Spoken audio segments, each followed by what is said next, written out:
Hello everyone, welcome to Gaynagati. আজকে ভীষণ সিম্পলভাবে একটা হ্যান্ডমেড ফেব্রিক জুয়েলারি বানানোর ভিডিও নিয়ে চলে এসেছি। প্রথমে কার্ডবোর্ডের ওপরে আমি একটা রাউন্ড শেপ ড্র করে নিচ্ছি। আমি এখানে পেন্সিল কম্পাস ইউজ করেছি। আপনাদের কাছে পেন্সিল কম্পাস না থাকলে অন্য গোল যে কোনো বস্তু এর ওপরে বসিয়ে আপনারা সার্কেলটা ড্র করে নিতে পারেন।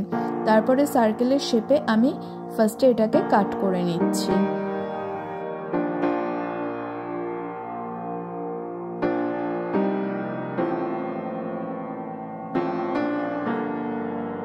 চলে যাচ্ছি পরের প্রসেসে। আমি এখানে প্রিন্টেড একটা সুতির কাপড় নিয়েছি। কাপড়টার ডিজাইন আমার ভীষণ ভালো লেগেছিল।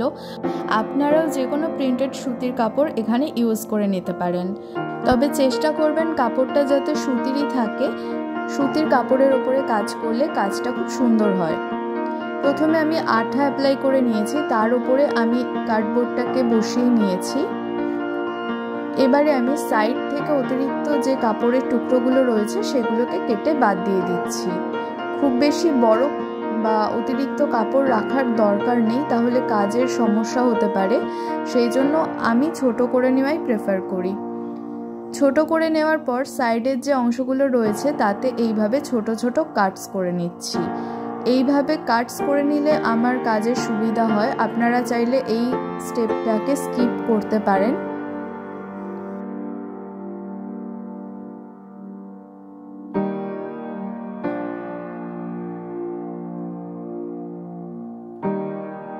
অলরাইট, পুরো অংশটায় আমার ছোট ছোট কাটস করে নেওয়া হয়ে গেছে। এবারে আমি আবারও এর ওপর থেকে আঠা অ্যাপ্লাই করছি। এখানে আমি ফেভিক্রিলের ফেব্রিক গ্লু ইউজ করছি। এই ধরনের কাজের জন্য এই আঠাটাই খুব ভালো।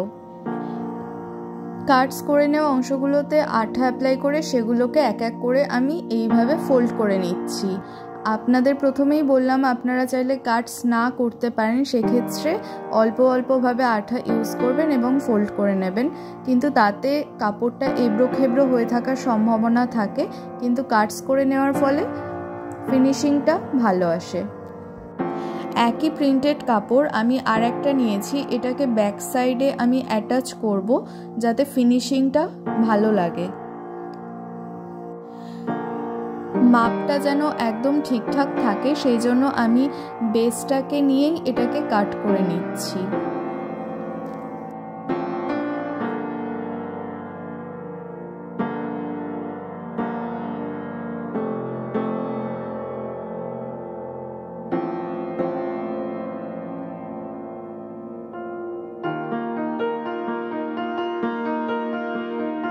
এটাকে এবারে আমি সাইডে রেখে দিচ্ছি। চলে যাচ্ছি পরবর্তী প্রসেসে। আমি নীল রঙের একটা ডলি সুতো নিয়েছি। যে কাপড়টা আমি ইউজ করছি তার সাথে ম্যাচ করেই আমি এই সুতোটা নিয়েছি। আপনারা আপনাদের কাপড়ের সাথে ম্যাচ করে একটা সুতো নেবেন। এবারে সুতোটাকে পুরোপুরিভাবে আনফোল্ড করে লাস্টে দুটো যে প্রান্ত আছে সেগুলোকে এক জায়গায় করে আবার এইভাবে ফোল্ড করতে থাকছি। এইভাবে এটাকে আমি একটা টাসেলের মতো শেপ দিয়ে নিলাম। এবারে যে বেসটা আমি রেডি করেছিলাম সেটাকে নিয়ে আসলাম। প্রথমে যে টাসেলটা আমি রেডি করলাম সেটাকে এবার বেসের সাথে আমি অ্যাটাচ করে দেব। বেসের ব্যাক সাইডে প্রথমে আঠা অ্যাপ্লাই করে নিচ্ছি। এই কাজের ক্ষেত্রেও আমি ফেব্রিক্রিলের ফেব্রিক গ্লুটা ইউজ করছি।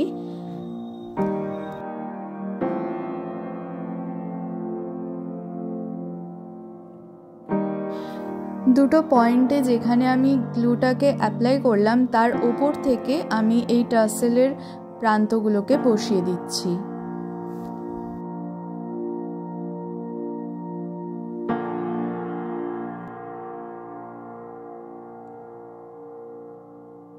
এবারে পুরো বেসের ওপরেই আমি আঠাটা অ্যাপ্লাই করে নিচ্ছি। এখানে প্রচুর পরিমাণে আঠা অ্যাপ্লাই করার খুব একটা দরকার হয় না, কিন্তু পর্যাপ্ত পরিমাণে আঠা অ্যাপ্লাই করতে হবে।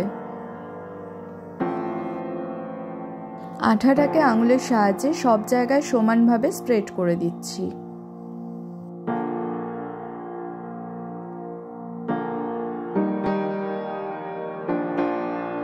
একটু আগে যে কাপড়ের টুকরোটা কেটে রেখেছিলাম সেটাকে এবারে এখানে প্লেস করে দিচ্ছি।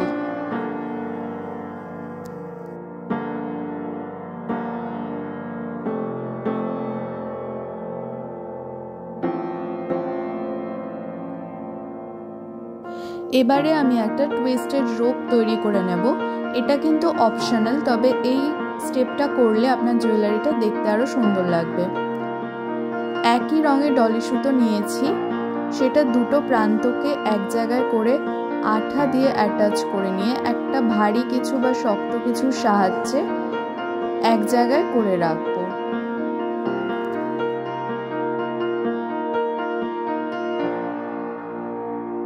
এবারে সুতোটাকে কন্টিনিউয়াসলি এইভাবে টুইস্ট করতে থাকতে হবে বা প্যাঁচাতে থাকতে হবে। বেশ অনেকক্ষণ এটাকে পেঁচিয়ে নিয়ে তারপরে শেষ প্রান্ত যেটা থাকবে সেটাকে আবারও প্রথমের জায়গায় নিয়ে আসতে হবে। আমাদের টুইস্টেড রোপ একদম রেডি হয়ে গেছে। দুটো প্রান্তকে আবার এক জায়গায় আঠা দিয়ে অ্যাটাচ করে নিতে হবে।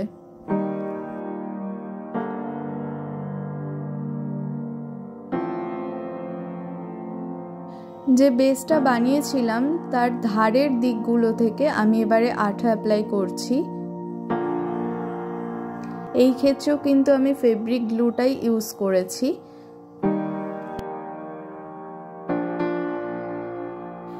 এর ওপর থেকে এবার টুইস্টেড রোপটাকে আমি অ্যাটাচ করে দিচ্ছি।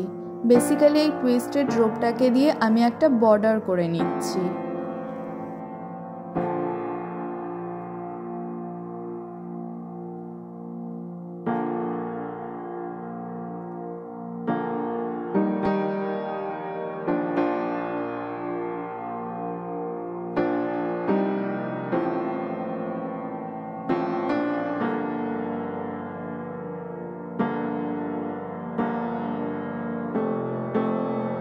এই জিনিসটা রেডি হয়ে যাওয়ার পর এটাকে আমি রেখে দিলাম সাইডে শুকানোর জন্য। এখন আমি চলে যাচ্ছি কানের দুল বানানোর প্রসেসে। আমি আবারও ছোট ছোট দুটো সার্কেল ড্র করে নিচ্ছি একটা কার্ডবোর্ডের ওপরে। সার্কেল দুটোকে এবারে কাট করে নিচ্ছি।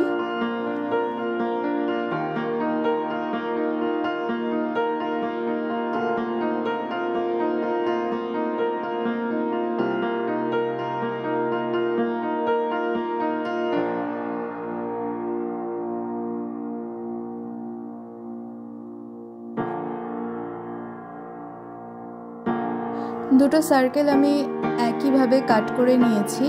এবারে পরের প্রসেসগুলো করব। একই সুতির কাপড় এখানে আমি ইউজ করছি।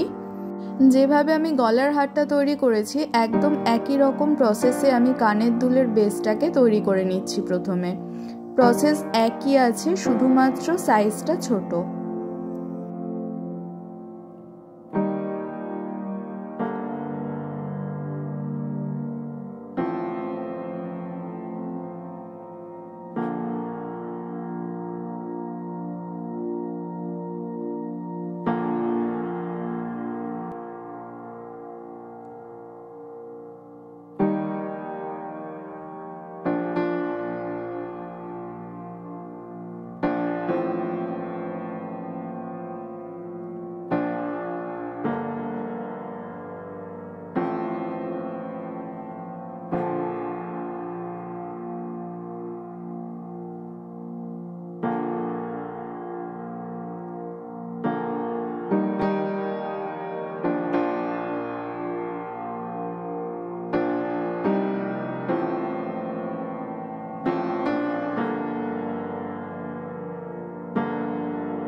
আচ্ছা, এবারে আমি কানের দুলের স্টুড বা যেটা বেস থাকে সেটাকে নিয়ে এসেছি।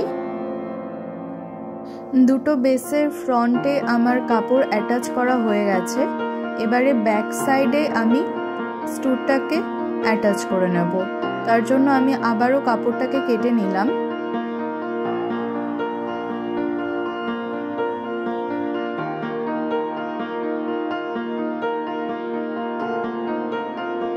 কাপড়ের মধ্যে থেকে প্রথমে স্টুডটাকে এফোর ওফোর করে নেব।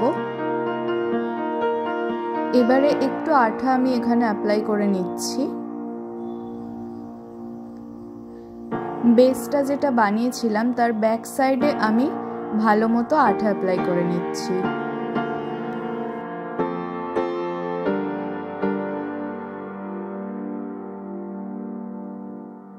এবারে এটাকে এর ওপর থেকে বসিয়ে দেব।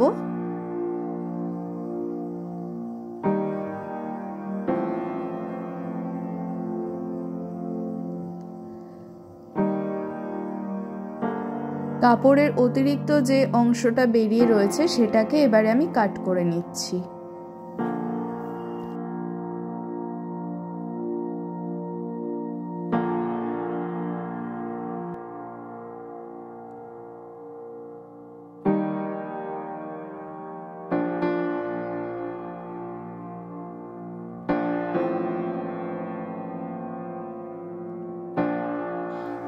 এবারে আমি আবারও ওই টুইস্টেড রোপটাকে দিয়ে বর্ডার করে নেব।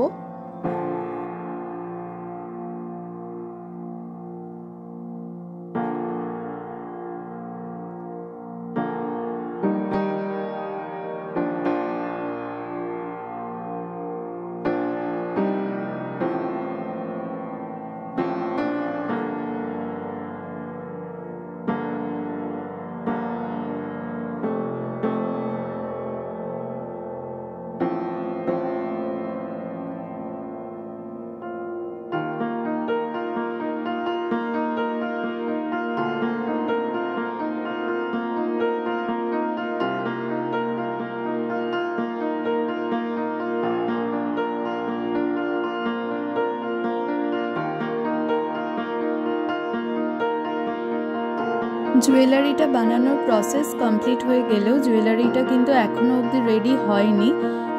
আমি এটাকে ওভারনাইট রেস্টে রেখে দেব যাতে আঠাটা খুব ভালোভাবে শুকিয়ে যায় এবং জুয়েলারিটা একদম শক্তপোক্তভাবে রেডি হয়ে যায়। চলে এসেছি নেক্সট ডে মর্নিংয়ে। এখন আমি বলতে পারি এই জুয়েলারিটা একদম রেডি হয়ে গেছে ইউজ করার জন্য।